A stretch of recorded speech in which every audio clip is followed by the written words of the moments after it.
Um belo dia, você sobe na balança e deseja não ter feito isso. Decide que vai se livrar de uma vez por todas do grande vilão, o amaldiçoado açúcar, que encolheu todas as suas roupas e transformou todo o seu metabolismo. Essa cena não é inventada, ela existe. Se nunca existiu na sua casa, você certamente conhece alguém que passou por isso. Mas não é necessariamente o açúcar que altera o funcionamento do seu corpo. O sabor doce também tem o poder de provocar mudanças, às vezes permanentes, no nosso metabolismo e no nosso comportamento alimentar. Imagine uma espécie acostumada com uma alimentação por milhões de anos, baseada em caça, pesca e plantio. Nessa época, o único açúcar que o nosso corpo conhecia era a frutose, proveniente dos vegetais.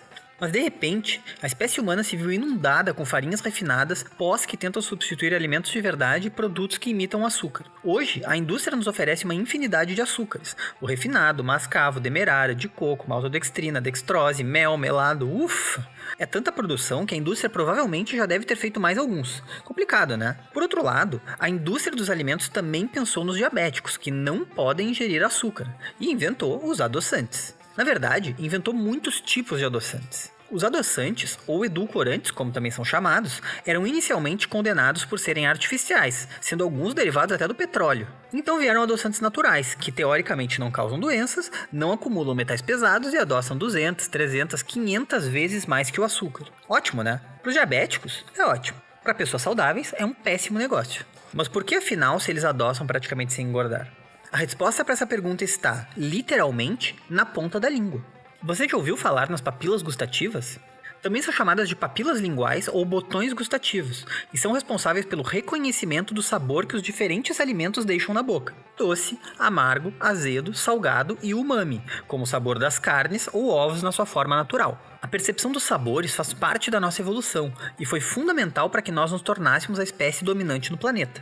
Para o nosso cérebro, a identificação do sabor doce gera a percepção da ingestão de carboidratos, que fornecem calorias. O sabor salgado representa minerais importantes para o funcionamento fisiológico. O amargo ajuda a identificar produtos que podem ser nocivos ou até venenosos. O azedo revela alimentos estragados ou passados, e o umami indica alimentos ricos em proteínas e aminoácidos essenciais.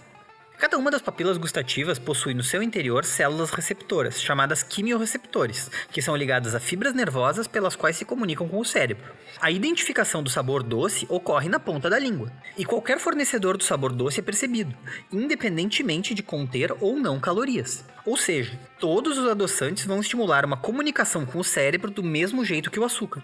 Em resumo, adoçantes enganam o nosso cérebro, e isso pode ser perigoso. Um estudo de 2015, publicado pela Universidade de Oxford, trouxe à tona o que pode acontecer ao cérebro com o excesso na ativação dos receptores cerebrais que se ligam à glicose. A constante ativação desses receptores provoca a diminuição da atividade gustatória, reduzindo a percepção do sabor doce e transformando o indivíduo em um viciado em carboidratos. Assim, aumenta o risco de se desenvolver uma compulsão por alimentos excessivamente calóricos, o que pode levar à obesidade. Em outras palavras, quanto mais doce você consome, seja ele light, diet ou regular, menos sabor doce você vai sentir da próxima vez, e por isso vai ter necessidade de comer cada vez mais doce para ter a mesma sensação. Alimentos calóricos fornecem calorias. Essas calorias, por sua vez, serão transformadas em glicose. Então, se o seu adoçante não contém calorias, você sem dúvida vai ter muito desejo de consumir algo que contenha. Um dos principais sinais do vício em carboidrato é o alto consumo de frutas e vegetais ricos em frutose e amido, tipos de açúcar simples que rapidamente fornecem glicose ao nosso corpo. O efeito mais prejudicial do uso de adoçantes de qualquer tipo é o estímulo à liberação de insulina na corrente sanguínea, provocada pela ativação desses mesmos receptores que se ligam à glicose. E por que essa liberação de insulina pode fazer mal? Simplesmente porque o papel da insulina é acumular e distribuir energia, evitando que o corpo entre em estado de choque. Assim, a ingestão de adoçantes provoca a liberação de insulina por causa do sabor doce que eles possuem, mas não vai fornecer a glicose que o cérebro está esperando e que seria distribuído por essa insulina.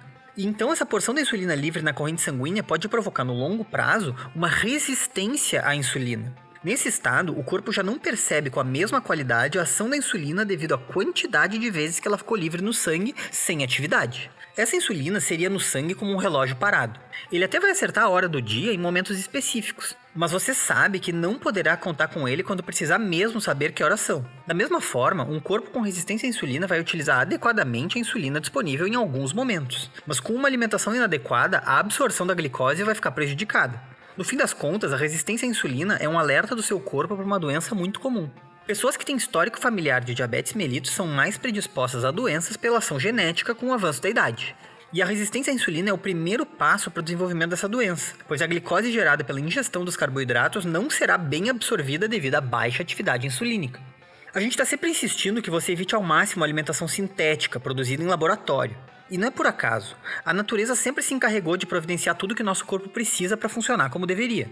O uso de produtos ultraprocessados, como os adoçantes, vai apenas simular a ingestão de algo natural, mas sem as propriedades nutricionais que o alimento original teria.